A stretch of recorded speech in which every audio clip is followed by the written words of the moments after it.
this is Anushka Mann and I welcome you all to my channel. So today we are going to talk about how to attempt mocks and how to analyze the same for the upcoming CAT examination. So let's get started. First of all, this is a disclaimer for all of you guys who are preparing for the upcoming CAT examination that please start taking your mocks from the very first day of your preparation itself. Do not wait for your syllabus to end.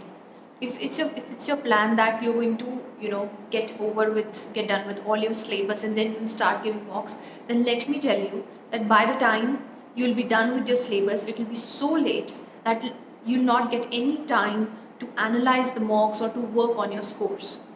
So personally speaking, I started giving the mocks from the very first week of my preparation itself.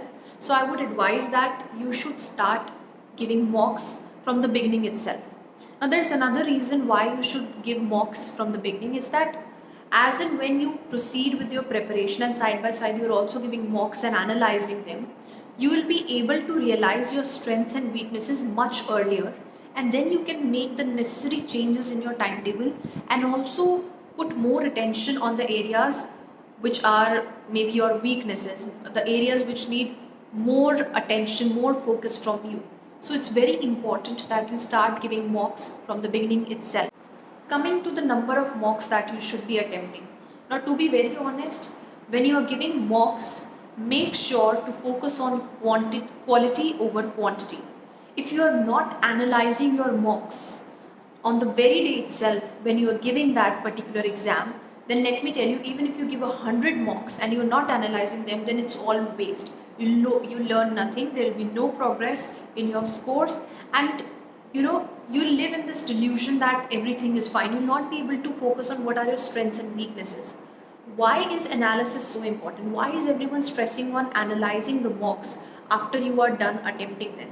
So that you can see where you have made those mistakes, so that you don't repeat those mistakes in the next exam, so that you identify your strengths and your weaknesses, and in that regard and in that aspect you can formulate your own timetable, your own schedule as to how you have to proceed further with your studying pattern. Because giving mocks and analyzing mocks and preparing, that is studying for the mocks, they both are interrelated with each other. If you miss out on any one of those aspects, you are going to lose focus, and honestly speaking, you will not see any progress whatsoever. So analysis of mocks is very, very important. Now, I would suggest, it's my personal suggestion, that when you start giving mocks, fix one day in a week. For me, it was Sunday. On that day, you'll not be studying anything else. All you'll do is you'll attempt one mock per week on that particular fixed day at the fixed time, and then post that mock, you're going to spend ample amount of time in the analysis of that mock. So for me, what I used to do was that every Sunday morning from 9 to 12, I used to give one mock every week. And then from 2 p.m. onwards, like after having some lunch and taking some rest, I used to spend around 3 hours or something on the analysis of the mocks. So maybe you can fix one day for yourself, maybe fix a particular timetable for yourself. Now this is also important. This is also an important step towards the CAT examination, because as and when you'll proceed further closer to the examination, you'll see that you'll be dreading the day of the mocks, because it brings in a lot of anxiety about your scores and everything. So in a way, it is a practice of the actual exam anxiety as well, as to how you will handle that tension and anxiety, which is going to definitely pop up as the CAT exam reaches closer and closer. So therefore, no matter how scary it seems, no matter how anxious you are, do not skip the mock and give it at the same time on that fixed day every week. Now, speaking of the analysis of the mocks, how do we analyze the mocks? First of all, I would advise you guys to make a separate register or notebook for the mocks section. And I would suggest that on the front page, on the first page of that register, you should note down the scores that you have had in each mock. So in that way, every time you open that register, you will be able to see whether or not you're making progress, and how you are proceeding further in your scores.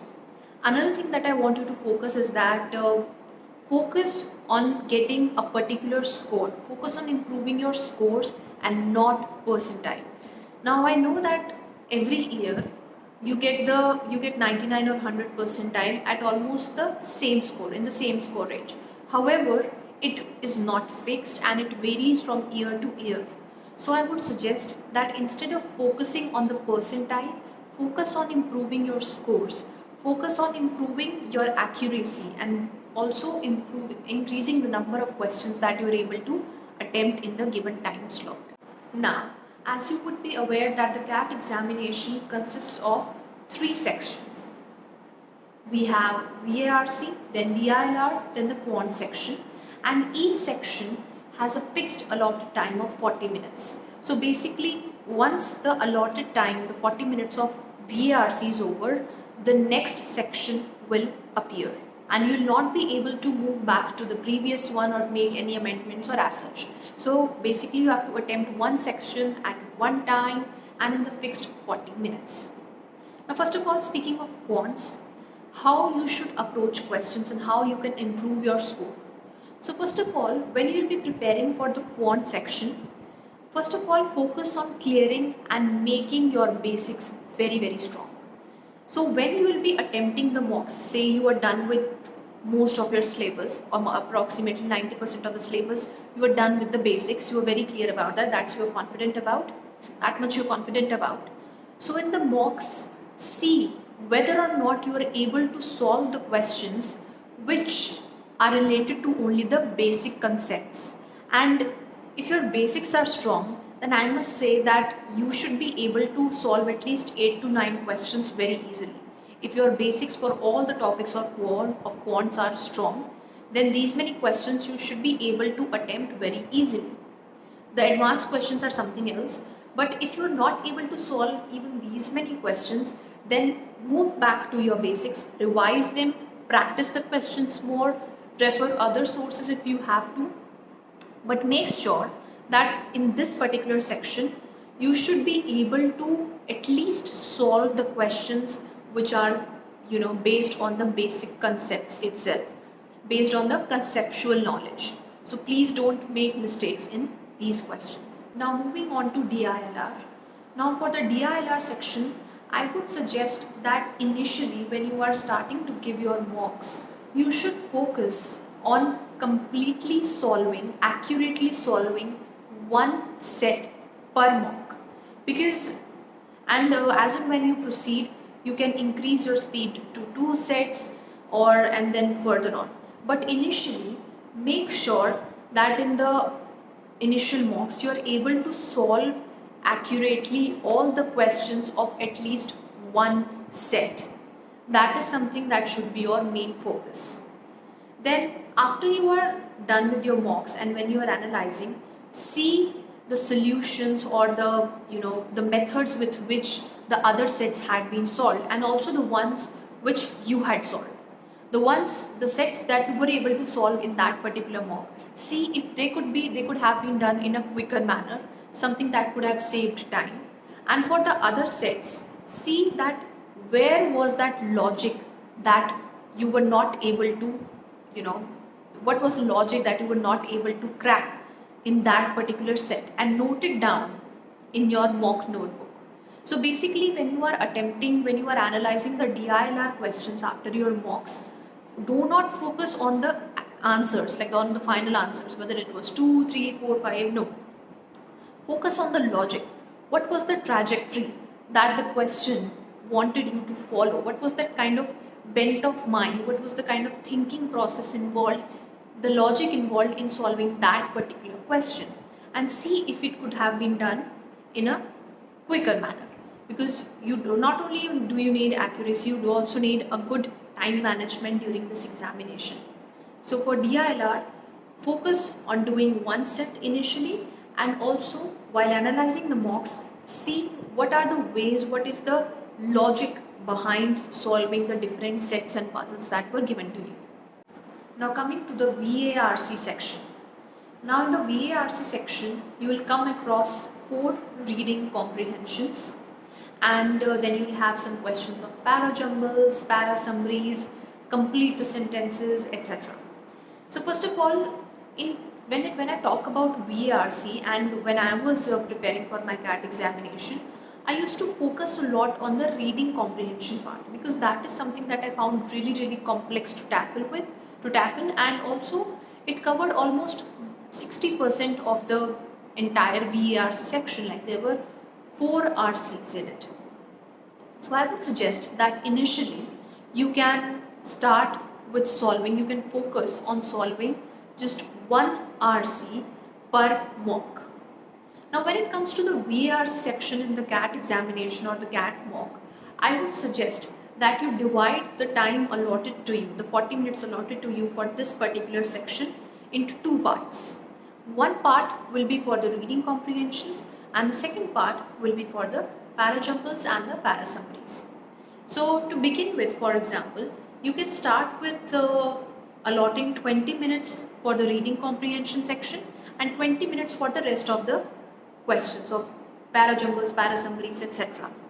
So in those 20 minutes that you will be allotting to the reading comprehension section, make sure that, suppose if you are a beginner, if you're giving the mocks initially, you are for the first time, then focus on solving at least 1 to 2 reading comprehension sets in those 20 minutes, and try to be as accurate as possible when you are doing that. So basically, once those 20 minutes are over, so whether or not your reading comprehensions you have been able to solve 1 set, 2 set, 3, 4, whatever, just stop it and move on to the other part of the reading of the VARC section.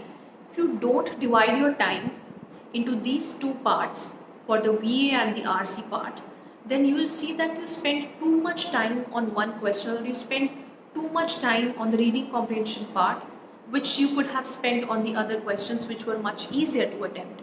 So basically I would suggest that you can divide your 40 minutes into 2 parts and then focus on solving RCs in one part and the rest of the questions in the other part. So if speaking of my experience, how I used to work, so initially my speed and comprehension speed and reading speed in the VARC section was pretty slow. So I used to take like 10 to 15 minutes in solving one RC, and I wasn't able to go behind it, ahead of it, I'm sorry. So ahead of it.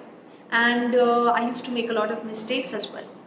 By the time I was nearing the CAT examination, I was able to solve around all the 4 reading comprehensions, except for a few questions, in 16 minutes.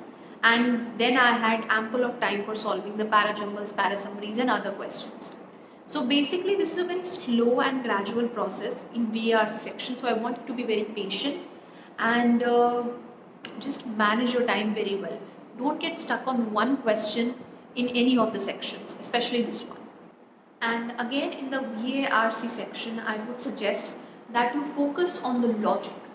Why did I do this para summary wrong? Why did I do this para jumble wrong? Why was my logic wrong? Why was I not able to solve the questions of the reading comprehension correctly? I thought my answers were right, but they are all wrong. So focus on the why. Like, why was your thinking process not aligned with the way the examination wanted you to? So focus on the logic, and again, notebook that you'll make for yourself, write down little notes as to what mistake you made so that you don't repeat it further in any of the mocks. So that's it for today, guys. I hope this video was a little helpful for you guys, and if you have any questions, you can comment them down below and I'll try to answer them as soon as I can.